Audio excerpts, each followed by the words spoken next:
How much does age matter in your dynasty leagues? More than you think. All that and more in this episode of the Locked On Dynasty Football Podcast. You are Locked On Dynasty Football, part of the Locked On Podcast Network. Here are your hosts, Marcus Mosher and Kate Madjuk. Welcome back to the Locked On Dynasty Football Podcast, part of the Locked On Podcast Network, your team every day. We'd like to thank you for making us your first listen of the day.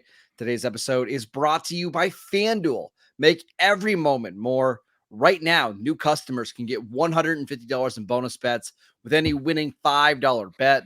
That is $150 if your bet wins. Just visit FanDuel.com/lockedon to get started.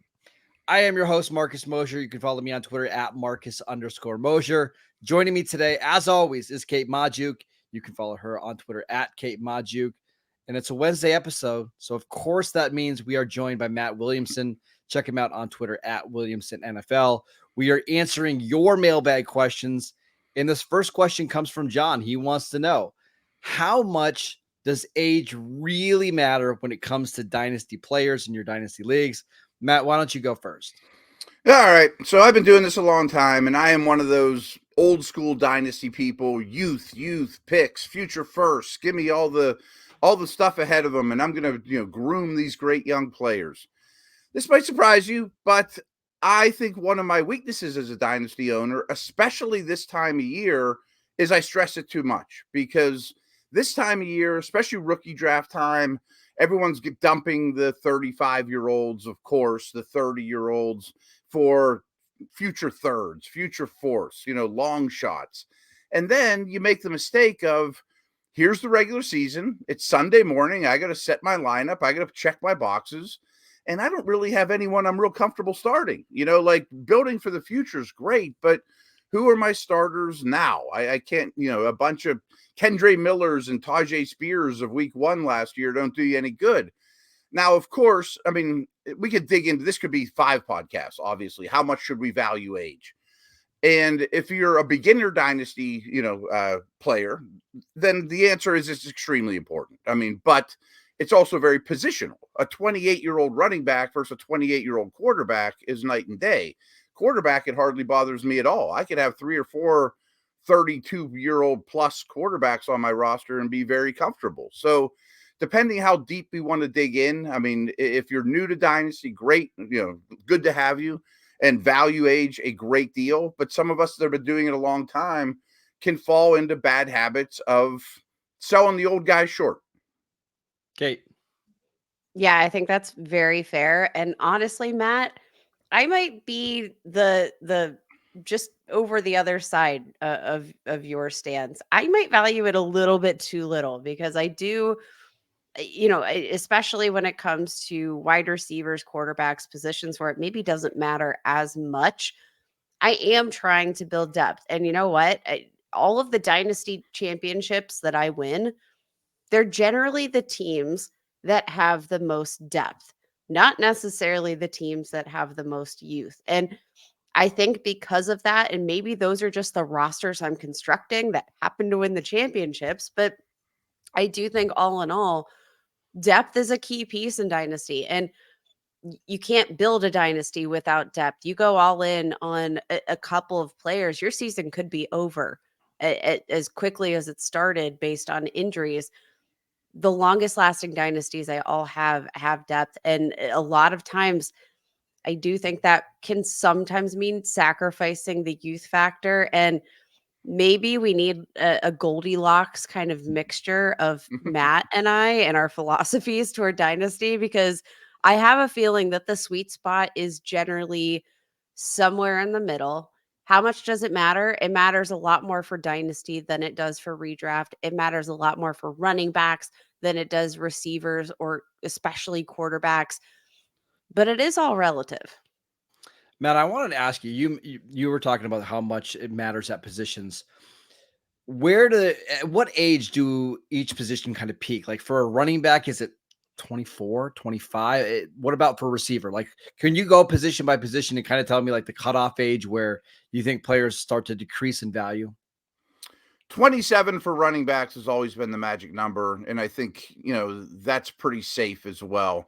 I might be more interested, though, in workload and usage as opposed to, the exact age of the human being. Did they get a ton of carries in college? Like Alvin Kamara wasn't used all that much in college, and he's been such a good receiver instead of – that's what I say with usage. If you're a heavy receiving back, I think it's a lot less wear and tear on your body. What's your style of play? So that's important. It used to be. Go ahead. I was going to say really quickly, Kate and I, one of the things that we've been really diving into is like for running backs, just using running backs, not really looking at their age, but looking at how many years they have left on a contract. That almost to me matters more, especially in a rookie deal, right? Because if you have a rookie running back that's 23 years old, he's still going to see the end of their contract. So it's not that big of a deal if he's 26. But if you get, a running back, draft him in the first round and he's 20, but the team decides not to pick up the 50-year option, does it really matter that they were young coming out of school? Probably not. I think that's a great way of looking at it. And even take it a step further, Ryan and I used to mention that it's not a bad idea in the dynasty world to just look at running backs like it's redraft. Just go to year, just year to year, just like you were drafting the first round redraft with your buddies or whatever. It used to be, and I think this is pretty safe, the peak age for tight ends was also 27. But I really believe wide receivers and tight ends landscape is changing very rapidly, and that they are contributing quicker, especially for our purposes, not the blocking stuff. Who cares? Just receiving numbers. But I've always thought this about great tight ends, and we're seeing it with Kelsey. We've seen it with so many other guys, Antonio Gates, Witten, etc., that they fade away slow. Like once they learn the tricks of the trade, I think some of these veteran tight ends that run like me and you can still play long in the league and catch touchdowns. I don't know about you, Matt. I'm pretty fast still, but not this no, not at all. Kate, any final thoughts on age when it comes to dynasty players? I do think that tight end, I'm also, and again, this is kind of my philosophy, I'm willing to give a little bit more leeway because I do think, and again, it's very challenging because it is a very rapidly changing landscape, especially for the tight end position, the wide receiver position, where we're seeing quicker production than we've ever seen. Like usually those were the positions that we needed to preach patience, and suddenly these guys are barely hitting the field, and they're producing 500 plus yard seasons as a rookie tight end. That just didn't happen a lot in the past. So I'm going to be really interested to see how that shift, because I do feel like we kind of saw tight ends really hit their stride starting at like their age 26, age 27 season. And I do think we're going to start to see that timeline shift. So maybe there is going to be like, I've always been, pretty cool with some old tight ends because, we had to wait for their buds to blossom, if you will. But with the rate that these buds are blossoming, things might change here very quickly in the years to come. Do we care at all about quarterbacks unless it's like Aaron Rodgers? No, I think even quarterbacks at age 33 and 34 are still putting up big number. To me, it's only the rushing production. Like if you have a quarterback that is a dynamic runner, then I worry a little bit when they get into their 30s because they're just not going to want to put their body on the lines to do that. But if you're talking about like a standard pocket passing quarterback, it doesn't bother me at all. I do think that's a good point too. Like guys like Russell Wilson, right? Who I do think a big part of that fantasy production in years past, and Russell Wilson in particular, we saw him age and start to pile up some injuries at the same time. But I think he's a really good example of these guys that relied so heavily on mobility that when they start to age and lose a little bit of that mobility, you start to see other facets of their game crumble a little bit more. So I do think that's probably the caveat with the quarterback position. Marcus, you nailed it on the head, is how much is their game reliant on mobility? And if it is, then we might want to be a little bit more aggressive in moving on from them more quickly. That's a tremendous point. That's a longer conversation than we have time for. But I always think of Cam Newton. Now with so many running physical quarterbacks, Is Josh Allen going to play till he's 35? Is Lamar going to play till he's 35? Like Newton looked like an indestructible, fantasy one guy year after year after year until he wasn't. Yeah. I think I worry more about Lamar than Josh Allen, but both those guys are still pretty young that I don't think we need to worry about it yet. No. Speaking of a tight end, Dalton Schultz just got paid by the Texans yesterday. Should we be moving him up our dynasty rankings now that he got an extension? We will dive into that next. This episode is brought to you by FanDuel. Get buckets with your first bet on FanDuel, America's #1 sportsbook, because right now, new customers can get $150 in bonus bets with any winning $5 bet. That is $150 if your bet wins. Bet on all of your favorite NBA players and teams with quick bets, live same-game parlays, exclusive props, and more. We only have about 20 regular season games left in the NBA season before we get to the play-in game and the playoffs. Go check out the MVP odds, the futures odds, who's going to make the play-in game, who's going to make the playoffs, and of course, who is going to win the NBA championship. Just visit FanDuel.com/lockedon and shoot your shot with FanDuel, the official sportsbook partner of the NBA. Welcome back to the Locked On Dynasty Football Podcast. Locked On has launched the first ever national sports 24/7 streaming channel on YouTube, and now it's also available on the Amazon Fire TV in the free Fire TV channels app. Locked On Sports Today is here for you 24/7, covering the top sports stories of the day with the local experts of Locked On, plus our national shows covering every league. Find Locked On Sports Today now available on the free Fire TV channels app. All right, Matt, this next question comes from Jacob. He wants to know, should I be moving Dalton Schultz up my dynasty rankings now that he got a long-term deal from the Houston Texans? This is a blind spot for me. Dalton Schultz has been for some time. So in a minute here, you mentioned the YouTube channel. By the way, Kate just mentioned we are knocking on the door of 1,000 subscribers. So if you have not yet, go get it now. What are you doing? Yes. Come on. I mean, you got to get on that stuff. I started my own channel too. Be free to check that out. But Schultz, Ryan, listeners, everybody used to say, come on, Williamson, would you give this guy a break? And I have a blind spot for him because I don't think he's very talented, to be very honest with you. I don't know that he's particularly good.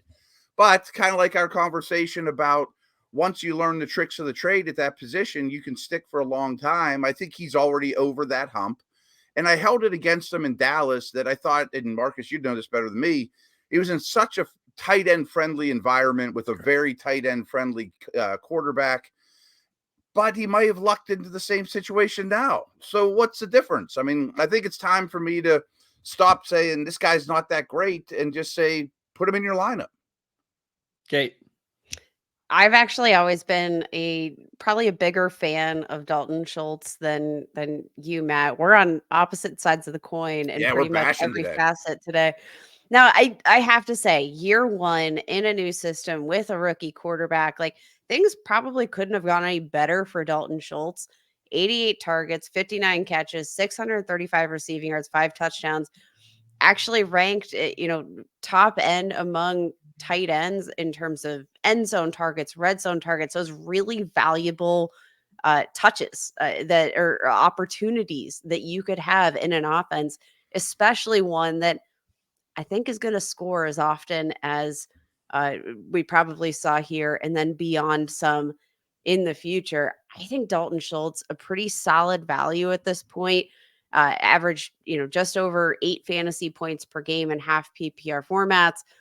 I do think that, what I'm looking for from my tight ends for fantasy, I'm looking for opportunity within a high scoring offense. Check.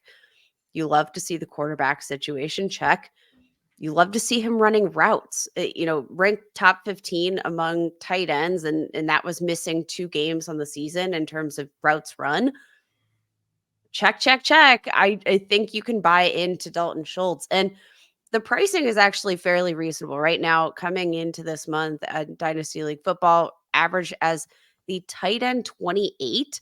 And we really haven't seen, a ton of movement in his value overall. Like since the 2021 season, I feel like it's kind of been fairly steady, but still pretty young, 27 years old. And I don't necessarily know that I can find a ton of reasons not to look at Schultz's value as tight end 18 and not see, some upside there.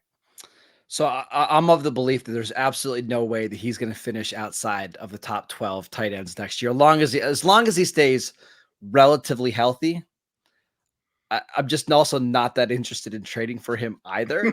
Right? I mean, it's one of these things. He's going to outperform his ADP. He's going to be a value because of where he's being drafted. But if I'm going to trade for a tight end that's in that range, I think I would rather just swing for the fences a little bit more. I'll give you an example, like Michael Mayer, my guy for the Raiders. That was the name I was going to pull out. Yeah, he's being drafted right next to him. Tight end 17, like 3 spots difference in the actual draft, right? I just think Mayer has a higher ceiling, and I know the floor is a lot lower. I know that Schultz is probably more likely to outscore him this year, but just give me the 5% chance that he could become a top 6 tight end. Again, I think Dalton Schultz is a value, but not somebody I'm super excited to go out and get either. Here's the thing, Marcus. At that price, you can have both. And I think that's one of my favorite strategies for Dynasty is to get some of these mid-range tight ends. I think Dalton Schultz is a guy that, like, at the tight end position, obviously you just need a guy to maybe score like 5 to 10 points out a week, and you're probably going to have a tight end one, right? Just based on the floor and the ceiling at that position and the volatility, you need 5 to 10 points. I think Dalton Schultz is going to get you that 9 times out of 10. But you can have both Dalton Schultz and Michael Mayer on your roster because of the fact that their value on both ends for totally different reasons is pretty suppressed right now. So, you know what? Like, why make this an either or situation? I say get you a dynasty roster who can do both. That's a tremendous call. Is you could have both. It's not hard to add Mayer and Schultz. I mean, that's a very easy thing to accomplish. And Marcus, back to your point, I think he'll be a top 12 tight end this year, but I almost am certain he won't be a league winner, ever, unless he stumbles into 13 touchdowns, which in that offense isn't the craziest thing. It's not crazy, but unlike I also, this is really bad, but I kind of just want players that I think are fun to watch. And listen, I like Dalton. He doesn't count. He's a good player. He's just not that type of guy, right? Like, I'll give you an example. Like, I love watching David Njoku, and I know David Njoku probably is never going to finish as that top 5 tight end.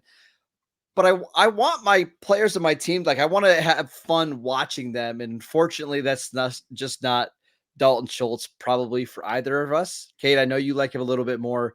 She's probably going to beat us in all of our leagues because of our hate for Dalton Schultz. Because I don't use the fun penalty. I like smart. I have a little bit of fun watching Dalton Schultz, but like, yeah, I'm not going to penalize him because he's less fun than and just to be clear, like, that actually is a philosophy that I very much abide by. I think you need to roster players you like watching. I think that enhances the experience of playing dynasty fantasy football and redraft. But I'm not going to knock him because he's less fun than David Njoku. So yeah, maybe that's where I get my edge in dynasty. All right, let's talk about who is the RB1 in this really weird running back class going into the NFL draft. We will get to that next. This episode is brought to you by eBay Motors. Passion, drive, and patience. That's what brings home the winning trophy. It's also what keeps your ride or die alive. eBay Motors has everything you need to maintain your vehicle and level it up to peak performance, from superchargers, roof racks, exhaust kits, LED headlights, and more. Whether you're into speed, power, or style, eBay Motors has got you covered. With over 122 million parts for your number one ride or die, you'll always find exactly what you're looking for. And with eBay Guaranteed Fit, your part is guaranteed to fit your ride every time or your money back. Because with eBay Motors, you're burning rubber and not cash. With all the parts you need at the prices you want, it's easy to turn your car into the MVP and bring home that win. Keep your ride or die alive at ebaymotors.com. Eligible items only. Exclusions apply. eBay guaranteed fit only available to U.S. customers. Welcome back to the Locked On Dynasty Football Podcast. Everydayers. On Thursday, Kate and I are starting our rookie profiles. We're going to start with Caleb Williams, quarterback from USC. Friday, we're going to dive into Drake May, so make sure you guys tune in for that. But let's finish out this segment by talking about the RB1 in this really, really weird rookie class. Kind of reminds me of that year, Matt, when it was like Bishop Sankey and Monty Ball were your first running backs off the board. Who is your top running back in this class? Well, it just so happens we do this series every year called Triple Takes for Steelers.com. And we did quarterbacks a couple days ago. That's live. I turned in my running backs last night. So I just built my top 5 list. Of course, it's not for fantasy, but it's at this position. There's an obvious correlation. Oh, disclaimer. That is not the opinion of the Pittsburgh Steelers football team. I always have to say that when we do these. It's on Steelers.com. But I do have Brooks 1. And my top 5 was really difficult, to be honest. I mean, this is the first time I've done it. I went Brooks, Marshawn Lloyd, Benson, Allen from Wisconsin, and then Corum. And the difference between 1 and 5 isn't that great, but for dynasty reasons, going back to something we talked about earlier in the show, Brooks has only carried the ball 238 times in his college career. You know, that Bijan and the Johnson. So I kind of think that's a really nice feather in his cap, even though, of course, he's coming off an injury. Kate, what about for you?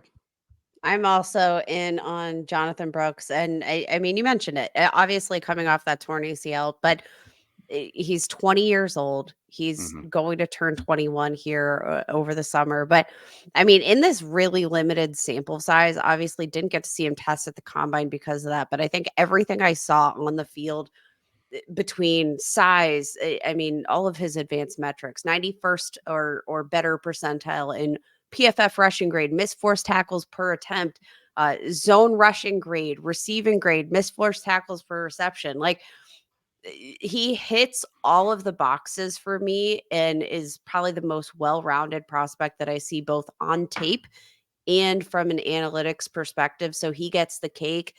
Obviously, the ACL, I think, is probably the one thing that, like, if he didn't have that torn ACL, I do think he would probably be at least very close to consensus RB1. But I understand that being a hesitant point. But again, with that low carry count, with the fact that he is as young as he is, we see these players bounce back from injury, especially being as young as he is. So I'm not going to hold that against him. It's Jonathan Brooks for me. Again, just from the standpoint of what prospect is the most well-rounded, I think he showed us everything and more in his time with Texas, brief as it was. This was really tough for me because I really like Jonathan Brooks' talent. I do wonder a little bit about the offense when you had A.D. Mitchell and Xavier Worthy and Jatavian Sanders, and he just got to run against light boxes all the time. But Texas does have a really good history of pumping out these running backs, and they recruit really well. So I get it. For me, it's Trey Benson for a couple of different reasons. Number one, he's healthy right now. And I do think that matters. Like, we talked about how running backs can really be like a redraft position. We've got no concerns about Trey Benson coming in as a rookie and getting a lot of touches. So I love that. PFF also has a stat called missed tackles forced per attempt. And if you look at the last 2 years, he averaged 0.4 missed tackles per attempt. That is the highest rate in college football history since PFF has been tracking. Wow. He's just so good at being able to make defenders miss in the open field. On top of that, he ran a 4.39 at 215 pounds. I don't know if he's going to get drafted ahead of Jonathan Brooks.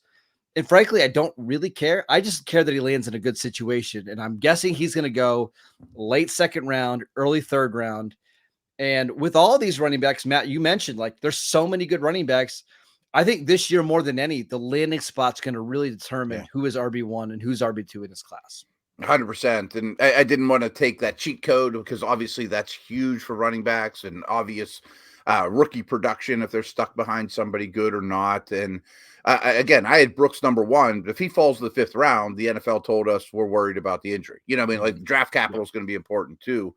But deep down, I think there's going to be 6, 7, 8 of those guys drafted between 50 overall and 120 overall, something like that. And they're probably going to be clustered together. And then I think you have to default to landing spot.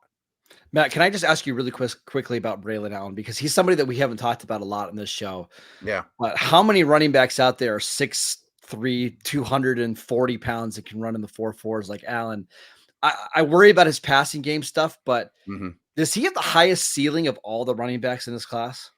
Yeah, I wish he had a little bit more wiggle. I mean, he's a little bit straight line, but he's also so young. I mean, he just turned 20 like 2 months ago. So his body might still be developing. I mean, the production's unbelievable. He has 20 career 100-yard games and as a 20-year-old. I mean, so yes, I would say his ceiling is probably the highest. I mean, Jalen Wright from Tennessee probably has a pretty high ceiling too, though. Kate, any final thoughts in this class?